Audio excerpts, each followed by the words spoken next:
你好啊，记得个。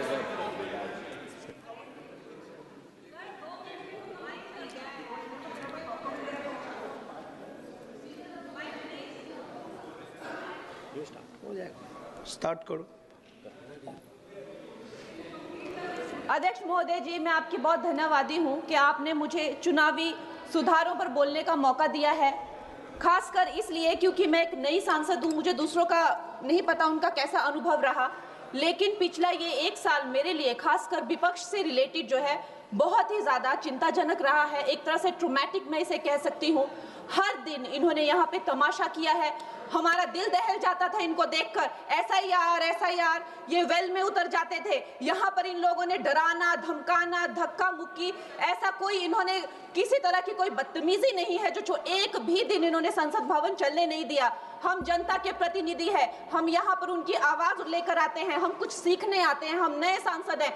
इन्होंने संसद अगर पिछले 2-3 दिन को छोड़ा जाए तो साल पर शायद ही थोड़ा चलने दिया है। एसआईआर कर करके इन्होंने यहाँ पे तमाशे किए, लेकिन अब जब इनको बोलने की बारी आई एसआईआर पे, तो अध्यक्ष महोदय जी हम देख रहे हैं कि कल leader of opposition Rahul Gandhi ji ने, मुझे लगा क्या खुलासा होगा, हम भी बड़े उत्सुक थे, सारी साल हमने एक ही शब्द सुना है, अब ये क्या ग्रैंड रेवलेशन होगी।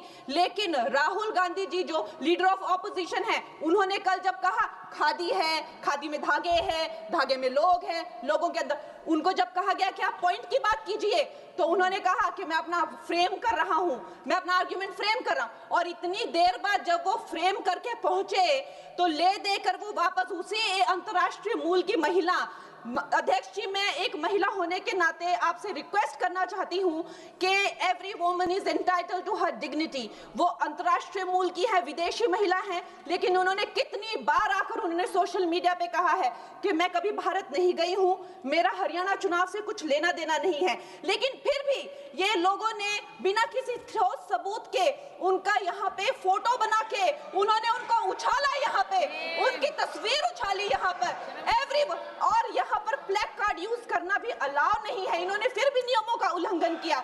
मैं चाहती हूँ सबसे पहले तो मैं इस सदन की तरफ से उन महिला से बहुत ही माफी मांगती हूँ कि इस सदन में बिना कि उनकी आजकल जो पर्सनैलिटी राइट्स का भी एक बहुत बड़ा क्राइम होता है, उसके उपरांत उनका फोटो यहाँ यूज किया गया, मुझे बहुत खेद है। भारतीय संसद की तरफ, संसद भवन की तरफ से हम उनसे माफी मांगते हैं।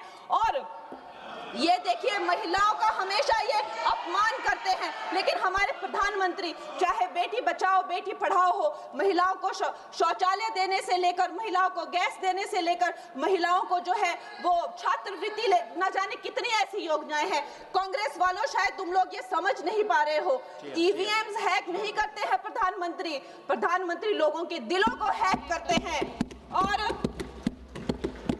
और ये लोग दुहाई देते हैं कि वो जो पुराने जमाने के दकियानूसी, वो जो चिट कागज पे लिखकर जो मतदान होता था वो सबसे अच्छा था।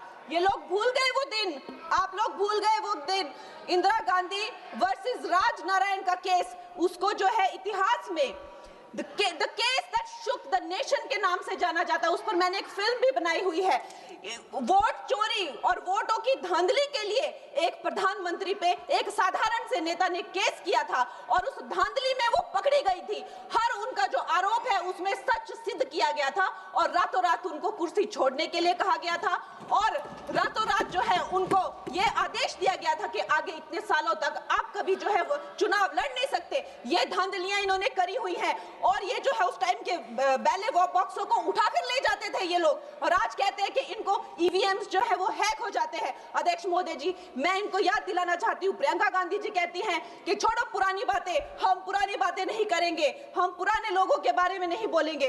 तो मैं ये जानना चाहती हूँ कि आपकी जो माता जी हैं वो तो आपकी अध्यक्ष है और इस वक्त की वो अध्यक्ष है, उनकी जो है आप देखिए जब उनकी नागरिकता नहीं थी, जब उनके पास 1983 में नागरिकता आई, उसके कितने साल पहले से वो वोट देती आ रही हैं।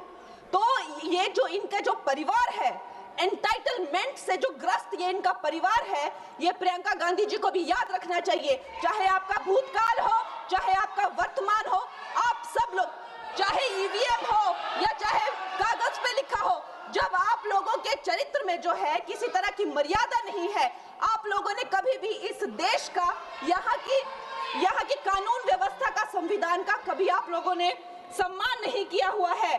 और अध्यक्ष महोदय जी, बिहार में जैसे ही एसआईआर आया, एसआईआर लागू हुआ, हमारी सरकार ने जो है कम से कम 60 लाख से ज्यादा अवैध, अब ये जो सारे अमाननीय वोट कार्ड है, ये सिर्फ घुसपैठियों के नहीं है। कुछ ऐसे लोग हैं जो माइग्रेट हो गए हैं, कुछ ऐसे भी लोग हैं जो इस दुनिया में है ही नहीं।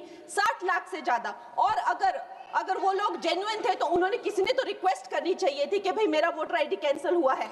उसके उपरांत जो है 21 नए वोटर आईडी जो है उन्होंने दिए हैं। और इस तरह का एक माहौल बना बिहार में कि आज तक की सबसे ज्यादा वोटिंग जो है 67% वोटिंग हुई। नागरिकों में ये उत्साह जगा कि जो है इस तरह की जो क्लेंजिंग प्रोसेस है वो होना चाहिए। मैं एक देशभक्त होने के नाते अध्यक्ष महोदय जी, मैं ये प्रपोज करना चाहती हूँ कि हमारे देश में जो है हमेशा महीने 2 महीने बाद हमारे जो शीर्ष नेतृत्व हो गए, सारे अधिकारी हो गए, हमारे जितने भी रिसोर्सेज हैं, हम लोग उनको हर महीने 2 महीने में इलेक्शंस में जो है पुश कर देते हैं। इससे हमारे देश का बहुत ही भारी नुकसान होता है। और मैं ये चाहूंगी कि 1 नेशन 1 इलेक्शन, जो नरेंद्र मोदी प्रधानमंत्री जी जो कहते हैं कि एक वोटिंग जो है डेमोक्रेसी के उत्सव के रूप में, जैसे कि दिवाली होती है, होली होती है, उस रूप में मनाया जाए। क्योंकि ये सिर्फ सरकार का ही नुकसान नहीं है, 10,000 करोड़ से ज्यादा का जो नुकसान होता है सिर्फ वही नहीं है, लेकिन मुझे लगता है कि धीरे धीरे हमारे जो नागरिक भी है उनमें जो वोटिंग फटीक है, बार बार उन्हें जागरूक करना, बार बार कई जगहों से जहां वो काम करते हैं वहां से उनको ट्रैवल करके अपने नेटिव प्लेसेस पे आना और बार बार मार्केटिंग करके, it is exhausting for the whole ecosystem.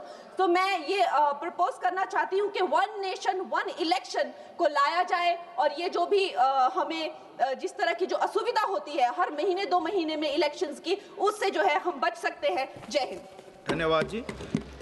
माननीय सदस्य मियां अल्ताफ अहमद जी।